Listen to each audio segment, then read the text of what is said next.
नमस्ते सर्वभवन्तुर्वन्तु। नमस्कार, আমি শ্রী প্রণব।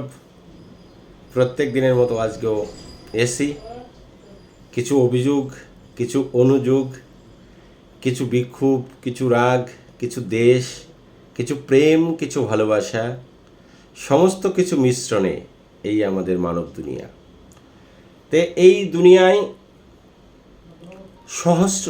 সহস্রাধিক, লক্ষাধিক নয়, কোটি কোটি নয়, মিলিয়ন বিলিয়ন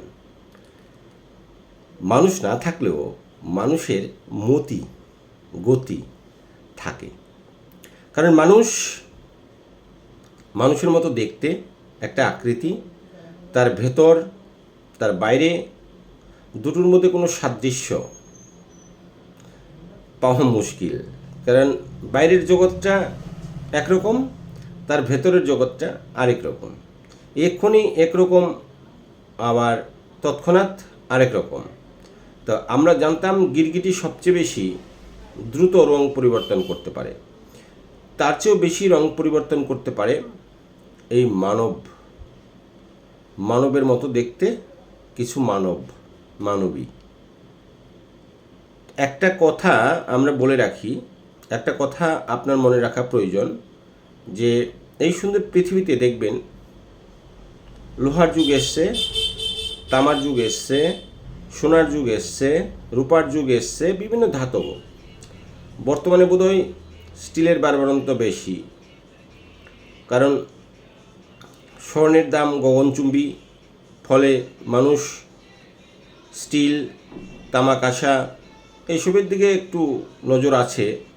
তার চেয়েও বেশি নজর আপনাকে দিতে হবে যে আপনি যে বাড়িটি বানিয়েছেন মানুষকে ঠকিয়ে, মানুষকে বিভিন্ন রকম প্রলোভন দিয়ে, মানুষকে আত্মসাৎ করে, মানুষের টাকা পয়সা, ধন দৌলত, এই যে লিপসা, বিভিন্ন রকম অভিপ্রায়, বিভিন্ন রকম কলকাঠি নেড়ে বিভিন্নভাবে মানুষের মস্তিষ্ককে দুর্বল করে দিয়ে মানুষের যে ভাবনা, সেই ভাবনাকে আপনি পরিবর্তন করে তাকে লোভ দেখিয়ে বিভিন্নভাবে তার কাছ থেকে যে পয়সা লুটে নিয়েছেন, তা দিয়ে একটা তামার ঘর তৈরি করতে পেরেছেন, তা দিয়ে পেরেছেন। আপনি একটা রূপার তৈরি ঘর পারেননি, কারণ এটা সম্ভব হয় না। আজ থেকে 1000 বছর আগেও যারা এই বিশ্ব বিভিন্নভাবে দখল করার চেষ্টা করছে, বিভিন্ন দেশ দখল করেছে, আলেকজান্ডার থেকে শুরু করে বিভিন্ন, তারা কি কেউ দেখেছেন যে রূপা দিয়ে একটা তৈরি বাড়ি বানাতে পেরেছে, সোনা দিয়ে তৈরি বাড়ি বানাতে পেরেছে, তামা দিয়ে একটা বাড়ি বানাতে পেরেছে? পারেনি। কেন?